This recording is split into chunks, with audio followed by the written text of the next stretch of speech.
Volta porque, né, cenários muito intensos. O ano de 2024 foi um ano atípico em sentidos geopolíticos. Acredito Ele que foi sim. mais... Sim. Foi um ano que é aquela coisa, né? Tem ano que acontece um monte de coisa, que foi o caso de 2024, e tem anos que não são tão conturbados assim, né? Acho que a gente pode citar alguns exemplos aqui de coisas que... Porque, por exemplo, né? Golpe na Bolívia. Teve uma tentativa de golpe na Bolívia esse ano. Isso aí é uma quarta-feira na Bolívia. Toda hora. Isso aí, né? A gente vê todo dia. Agora, a guerra na escala que a gente viu no Oriente Médio, em Gaza, né? Aquilo lá foi realmente uma coisa assim que não se via aquilo. Aquilo lá foi... Tá sendo, né? Inclusive, né? Algo assim novo nesse século. A maior guerra em termos de catástrofe humanitária é a guerra de Gaza. Né? Apesar da guerra da Ucrânia ser muito maior, ser uma guerra de proporções financeiras e etc., muito maior, em termos humanitários, por exemplo, foi uma coisa muito diferente o que a gente viu ali. Aquilo lá foi uma destruição em massa mesmo, né? Você olha o cenário ali, não tem mais nada lá dentro de Gaza. Ali é que o enclave palestino ali foi destruído, né? O próprio atentado, né, do Hamas contra Israel é algo inédito. Israel considera esse atentado como o maior atentado contra o povo judeu depois do Holocausto. Né? Então foi um negócio realmente grande, né? Não dá pra gente diminuir o peso disso também. E a resposta israelense também foi uma coisa esmagadora e pra muita gente desproporcional. Você acha que foi desproporcional? Eu acho. Eu acho que Israel é o exército mais poderoso do Oriente Médio. Tá dotado de muita inteligência, muita capacidade, tem os melhores aviões, né? Ali a gente estava tendo, na verdade, um super exército lutando contra uma força irregular, né? Que é o Hamas, né? O Hamas não tem capacidade aérea, o Hamas não tem blindado, o Hamas não tem arma de pequeno calibre, né? No máximo um RPG ali e tal, um negócio, uma bazuca, né? Contra um tanque. Agora, era uma guerra muito assimétrica. Isso não quer dizer que seja uma guerra fácil para Israel, não é exatamente isso. Porque a guerra de guerrilha, a guerra assimétrica também pode dar muito trabalho. Mas ali me pareceu que Israel e o governo tomou uma decisão de, vou passar o cerol, né? Vou eliminar todo mundo e a população civil vai embora. Eles não tinham tecnologia nas armas, mas tinha arma todo dia, né? Você fala os palestinos? Todo dia jogava míssil ali no Iron Dome, né? Sim, os foguetes, né? Os chamados foguetes ali. Você sabe que né? a Gaza é um território... embargado por todos os níveis, né? Por terra, mar e ar. Então não entra nada em Gaza sem que Israel, antes mesmo da guerra, a situação já era assim, né? Você tinha uma porta para o Egito, você tinha o mar, você tinha as saídas de controle para Israel. Então muito difícil entrar qualquer coisa ali. Mas tinha palestino que trabalhava em Israel, né? Sim, muitos, né? Muitos. E isso até diminuiu um pouco também, claro, né? Mas 20% da população israelense é árabe, né? E muitos vêm da Palestina, muitos vêm de Gaza, da Cisjordânia. Sim. E estavam ali. E claro, contrabando, túneis, né, que eles usam, né, via Egito e tal. Mas aqueles foguetes que o Hamas produziu, que realmente, né, sofreu um monte de ataque, mas você vê que eram projéteis ainda de muito pouca tecnologia agregada, sabe? O Iron Dome, que nem é um sistema antiaéreo tão sofisticado assim. Não é, porque é um sistema antiaéreo que, para esse tipo de foguete, ele é show de bola. Ele consegue. Agora, achava que ele era o melhor, assim, do Oriente. Não, a propaganda israelense é muito boa nesse sentido de... Até porque as imagens também são muito impressionantes, né? Sim. Do Iron Dome funcionando, loucura, né? né? A gente sempre vê ali, aquilo lá é impressionante mesmo. Mas aquilo ali são foguetes de pouca tecnologia agregada, baixa velocidade, enfim, assim, não são armas exatamente tão tecnológicas. Tanto que, essas semanas agora para trás também, né? Essa semana passada, o Iêmen, né? Os Houthis do Iêmen, que também é um grupo que está em conflito com Israel, também em decorrência, né, desse conflito na Palestina. Financiado pelo Irã também. Financiado pelo Irã. Os Houthis lançaram um míssil hipersônico iraniano contra Israel agora. Atingiu Tel Aviv. E tem o vídeo, né? Nós até postamos no Geopolítica hoje. O pessoal depois ficar curioso pode ir lá ver. O míssil hipersônico iraniano passando pelo céu de Tel Aviv, enquanto os foguetes do Iron Dome tentavam chegar nele, mas não dava. Porque é uma velocidade hipersônica, né? São 3, 4 quilômetros por segundo. Eles não tinham defesa para esse míssil. Israel tem outras defesas, né? Tem, por exemplo, o sistema Arrow, que é um sistema alemão e americano. Tem outras... e esse Arrow, por exemplo, ele é um sistema mais focado em armamentos mais avançados. Eu já ouvi falar que a defesa é de acordo com o ataque. Isso. Se você solta um míssil mais leve, você vai ter, né, uma defesa proporcional àquele ataque que você está sofrendo. Isso. E esse do Iêmen eles não conseguiram defender. Até porque, e é isso, ó, Israel tem outros sistemas de defesa, não é apenas o Iron Dome. Agora, hoje não existem sistemas antiaéreos eficazes contra mísseis hipersônicos. Mas o míssil atingiu os civis, assim? Atingiu Tel Aviv, né? Causou destruição, causou dano, mas não gerou mortes. Se eu não me engano, gerou alguns feridos. Mas morte não teve. E era um míssil só, né? Era um míssil. Então, não foi um ataque em grande escala, uma coisa assim que colocou em risco ali a segurança de Israel naquele momento. Caramba, se o Irã quiser, então, ele faz pod, Israel. O Irã é um dos países... sei, o que acontece? Ó, o Irã é um dos países que tem um dos melhores arsenais de mísseis do mundo. O Irã, ele é deficitário, problemático nas Forças Armadas em vários sentidos. Mas aonde eles investiram, aonde eles se engajaram foi na produção de mísseis. Eles têm bomba atômica lá também? Diz que não, né? Provavelmente não mesmo. O Irã, ele tá nos estágios finais para construir a sua bomba atômica. É isso que ele tá ali. Ele tá na antessala de ter uma bomba atômica. Talvez, inclusive, muito provavelmente o Irã já teria uma bomba atômica se não fossem, né, as ações do Mossad, né, o Serviço de Inteligência de Israel, que nos últimos anos prejudicaram muito esse processo da arma nuclear iraniana. Por exemplo, a usina, né, nuclear de Natanz, que é uma das principais do Irã, que parte do programa nuclear ficava ali, as centrífugas, né, que vão enriquecer o urânio, é algo extremamente sofisticado, uma tecnologia para poucos países. Essas centrífugas foram destruídas em um ataque hacker israelense. Então, além disso, Israel também tem caçado e matado engenheiros, né, do programa nuclear iraniano, muitas vezes em Teherã, né, espiões israelenses ali, coloca a bomba ali, tá, o cara pega, morre. Israel tem tentado adiar. Mas Israel assume essas mortes, assim? Muitas vezes sim, assume. Porque para Israel é até uma forma de mostrar, ó, como a gente consegue entrar no seu país, fazer o que a gente quer, a gente chega onde a gente quiser, né? É uma forma de intimidação. Os pagers foram uma forma de intimidação gigantesca, né? Eles acham até que foi um erro ali, né? Os pagers foram um caso muito interessante. Mas os pagers foi no Hezbollah, né? Não foi Isso. nenhum. Não foi no Irã. Não foi. Mas é uma forma de mostrar que eles pegam as pessoas. Mas eu falo assim, porque o Irã é tão forte que, pô, Israel caçando encrenca com o Irã, nesse ponto, assim, de matar engenheiros, de o Irã e Israel estão em guerra, né?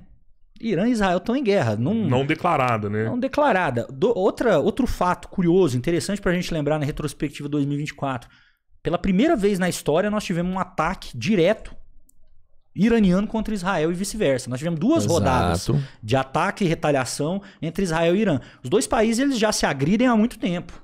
Mas ataque direto, né, com barragem de foguete, barragem de mísseis, foi a primeira vez. Israel, inclusive, isso foi muito interessante de ver, claro, assim, né, no sentido, talvez pra gente estar acompanhando ali de fora. Mas Israel sofreu um ataque de grande escala do Irã. A maioria dos mísseis iranianos atingiram o solo israelense. Ou seja, o Irã mostrou que consegue atingir Israel, consegue atacar Israel. E o Irã seria uma grande pedra no sapato de Israel, tá? Uma guerra aberta entre os dois ali seria ruim demais para os dois lados. Israel é um país pequeno. Israel tem 9 milhões de habitantes. Sim. Tá? É um país ali que tem uma série de dificuldades também, né? Tem uma fonte de água, tem um rio só que corre por Israel. É uma guerra religiosa ou territorial? Os dois, né? A religião é um componente muito importante. Ali é uma guerra mesmo conceitual, né? Não é uma guerra só baseada na economia, por exemplo, que normalmente né? Normalmente o dinheiro ele vem primeiro. Mas ali é uma questão conceitual mesmo, em que os israelenses se veem como os detentores daquela terra, uma terra prometida, né? Uma terra... Mesmo aqueles que não são religiosos, tá? Vamos lembrar também, Israel é um país de maioria ateia, né? Muito ateu em Israel. E mesmo... Maioria ateia? Maioria talvez assim, mas é um país que é um dos países que mais tem ateus no mundo, tá? Israel. Caramba. Israel é um país que tem muitos judeus, né? Mas poucos desses judeus são judeus praticantes mesmo, aquele judeu tradicionalista, tá? Você tem os ortodoxos, que são a minoria também dentro de Israel, mas a maioria dos israelenses são judeus de origem, né? Origem étnica. Mas não exatamente professam aquela fé, né? Do não Velho espiritual, Testamento né? e tal. Não é parte Muitas vezes espiritual, não. Né? Tel Aviv é a maior parada gay, né, do Oriente Médio. Você tem outra lógica ali, né? E enfim, ali a guerra seria muito prejudicial para os dois, né? Tanto para Israel quanto para o Irã. Mas Israel tem os Estados Unidos, né? Acho que esse é o grande guarda-chuva de Israel. Além de que Israel tem armas nucleares, né? Também. Israel tem armas nucleares desde a década de 60. tem uma política que é a política da opacidade nuclear, né? Israel não assume, mas também não nega. Justamente porque deseja evitar uma corrida armamentista e nuclear no Oriente Médio. Porque se Israel começar a propagandear do dia para até os dentes armados aqui, a Arábia Saudita vai correr atrás, o Irã já está correndo, né? Mas talvez se acelere. Outros países ali da região poderiam, a Turquia, por exemplo, né? Poderia gerar uma escalada militar. Então, mas é sabido. Hoje a gente sabe, tem certeza que Israel tem cerca de 60 ogivas nucleares e também é uma arma de dissuasão muito grande, né? Por isso que uma guerra direta, de grande escala entre Irã e Israel é algo complexo de se ver. Difícil de se ver. Justamente por isso o Irã usa muitas proxies, né? Usa ataques por procuração. Então coloca forças dentro da Síria para atacar Israel, coloca o Hezbollah. Hezbollah, que é um braço fortíssimo, né? O Hezbollah, sim, é muito forte também, né? Hezbollah é um partido político dentro do Irã, né? Do Líbano, desculpa. Do Líbano. É um partido político patrocinado pelo Irã, mas que tem... Não são terroristas, Hezbollah? Veja, o Hezbollah, ele não é chamado como grupo terrorista pela maioria dos países do mundo livre, né? O chamado mundo livre, a Europa e etc. Não reconhece o Hezbollah como um grupo terrorista. O Brasil, por exemplo, não também. Né? O Brasil não reconhece o Hamas como terrorista. O Brasil tem uma política de só reconhecer como grupo terrorista aqueles grupos designados pelo Conselho de Segurança da ONU. Entendi. É uma postura multilateralista. Então, não sou eu que vou chamar de terrorista. Tem que... A ordem internacional vai olhar e vai ver. Agora, o Hezbollah, ele pode ser tratado como um grupo terrorista dependendo da sua perspectiva, tá? Sim. Mas ele é, antes de tudo, um partido político que tem um braço armado. Só que o Hezbollah tem membro no governo, tem ministro do Hezbollah no Líbano, né? Tem um poder político muito grande, né? O Nasser Nasrallah, que era o líder do Hezbollah que foi morto, ele era uma autoridade política mesmo, muito querido no Líbano, por muita gente. Porque, pra nós, né, aquela coisa, a gente que olha de longe, principalmente numa perspectiva ocidental, é um barbudo lá, né? É um terrorista, é um cara que tá patrocinando um grupo que Israel chama de terrorista. De novo, você até pode ter essa perspectiva, mas para o libanês não é tão simples assim, né? É um partido, é um grupo político que pegou em armas contra um Estado estrangeiro que para eles ali é tido como um Estado inimigo, rival, né? A Rússia com a Ucrânia caminha uma guerra mais longa ainda. Acho que os Estados Unidos chegando encolhe um pouco o poder da Ucrânia ali, mas é de Israel próxima de terminar, porque Gaza praticamente destruída, Hamas já sem força nenhuma. Próxima de terminar? Eu acredito que sim. Você acha que termina? A guerra em Gaza ela já não acontece na escala que estava acontecendo antes, né? Você tem bombardeios ali em Gaza, mas a coisa diminuiu muito, né? E hoje o que você tem? Uma ocupação israelense no território de Gaza. É um território que está ocupado, invadido, né? Territorialmente. E talvez a grande questão seja o que fazer com esse pessoal aqui? O que fazer com esse território? Porque quem administrava era o Hamas. Sim. Você não tem quem colocar lá. Você não tem outras lideranças palestinas. O próprio... Um dos Mas motivos... eles tiraram o Hamas de lá? O Hamas não tá lá mais, não? O Hamas, que governava de maneira óbvia, né? Que estava ali no parlamento, né? Na Suprema Corte, com certeza não tá mais. Foi o partido que assumiu e exterminou os rivais, mas manteve, mas eles não né? recuperaram os reféns. Ainda tá imposto do Hamas. Né? Sim. Tem reféns... Inclusive tem uma promessa de Trump, né? De liberar os reféns, de campanha, né? Ele falou que se não liberar os reféns, ele vai partir pra cima, né? Isso. E não me parece que isso vai funcionar, né? Acho que não. Isso não vai funcionar, né? Os reféns ali, se for por esse lado, eles vão morrer, então, né? É o que a gente vai ver, infelizmente, né? Mas o Trump, ele tem tudo pra fortalecer mesmo, né? Israel, pra continuar dando um plus ali na força de Israel. Agora, em Gaza, igual eu tava falando, eles não sabem muito bem o que fazer com Gaza. Porque manter uma ocupação em Gaza é caro, tá? Israel gastou quase 20% do seu PIB no último ano com guerra.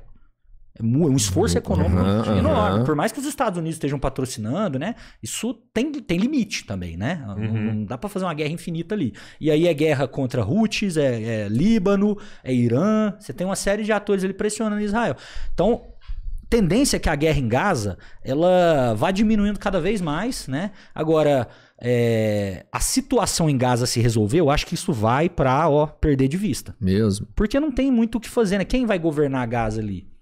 Né? O Fatah, que é o grupo palestino que governa a Cisjordânia, não falava com o Hamas até pouco tempo atrás. Os dois grupos agora, inclusive com a mediação chinesa, conseguiram restabelecer um contato.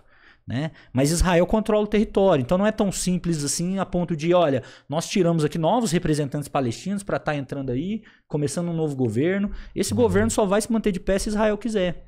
O que eu não consigo entender é o tamanho do interesse do governo americano em Israel, sabe? Tipo, os caras vão abandonar a Ucrânia, mas Israel os caras não abandonam. Ah, mas Israel compra arma demais dos Estados Unidos, é muito dinheiro. Cara, não é isso. Não faz sentido. Não é isso, não é uma questão financeira. Então, o que é o fator Não é uma questão financeira, porque do lado financeiro, realmente a Ucrânia é muito mais atrativa. Sim. Vende muito mais para a Ucrânia, mais. né? É uma guerra muito maior. E do ponto de vista até, eu acho que são conflitos de natureza diferente. Tá? A guerra da Ucrânia é um interesse americano, ocidental, né? Olhando na perspectiva russa, é o interesse de enfraquecer a Rússia, né? Você forçar um estado alvo a gastar energia na sua fronteira contra algo que, né, tá gerando ali problema. No caso, ou será que é porque a gente tem judeus por trás do governo americano então, sempre? No caso de Israel, aí a questão é muito mais complexa, né? Porque o lobby sionista é muito poderoso nos Estados Unidos, isso é um fato, tá? Isso é de fato, né? Os judeus, eles estão entremeados em setores chaves, né? Muitas vezes são CEOs, donos de empresa. Não quero que caia naquele estereótipo, o judeu, o milionário, controla o mundo. Não é isso, tá? Mas de fato também é. Não vou cair nesse estereótipo. O Kanye West que gosta disso, né? O Kanye West, ele fala isso, que os judeus estão ali e tal. Mas de fato, né? Porque você teve uma migração de judeus muito grande, né? Para os Estados Unidos no pós-Segunda Guerra Mundial, por causa da perseguição. Sim. E até antes disso, né? Você já tinha ali uma comunidade judaica. Nova York foi fundada, né? Por judeus, né? Nova Amsterdã, né? As maiores empresas dos Estados Unidos são de judeus, né? São de judeus, muitas são. Então, realmente, eles são vários setores. Eles também, são muito influentes na política americana, mas você tem uma questão que está para além da influência pessoal ali ou étnica, né, daquele povo. Israel cumpre uma função, isso aqui que eu tô falando não é nem uma opinião minha, o próprio Joe Biden, né, tem vídeos dele enquanto senador, muito mais jovem, relembrando isso, né? Outra coisa que também a gente colocou lá na página, que basicamente o Biden falando o seguinte, ó, isso é um senso comum, né, entre pessoal, os políticos americanos ali, mais da velha guarda. Israel é um posto avançado do interesse americano dentro do Oriente Médio. E o Oriente Médio é uma região central para qualquer país que queira ter hegemonia global, ter influência ali é central. Por quê? Né? Primeiro por conta da posição. O Oriente Médio é um entroncamento entre a África, a Ásia e a Europa. Então dali você irradia influência, poder militar, econômico para qualquer um desses continentes. Você tem a questão do petróleo, do mercado de energia, né? Sempre muito lembrado de gás natural também, né? Muito importante para alguns países, especialmente na Europa. Então você tem essas reservas energéticas muito importantes, abundantes ali, né? Ou seja, você tem uma série de interesses ali que os Estados Unidos, ocupando aquele lugar, evita inclusive que outros ocupem. Então, por exemplo, se não tivesse Israel ali, provavelmente a influência russa no Oriente Médio seria muito maior. A Rússia, que na época da União Soviética tinha até uma influência muito maior que hoje, né? Mas ainda tem, né? O governo Assad não caiu 10 anos antes porque o Putin não deixou, né? A guerra da Ucrânia acabou influenciando ali na capacidade russa de manter o Assad de pé, né? Mas o Assad só não caiu antes por conta do governo russo, com certeza. Então é isso, a própria China. A China fechou acordos com o Irã na ordem dos bilhões e bilhões recentemente.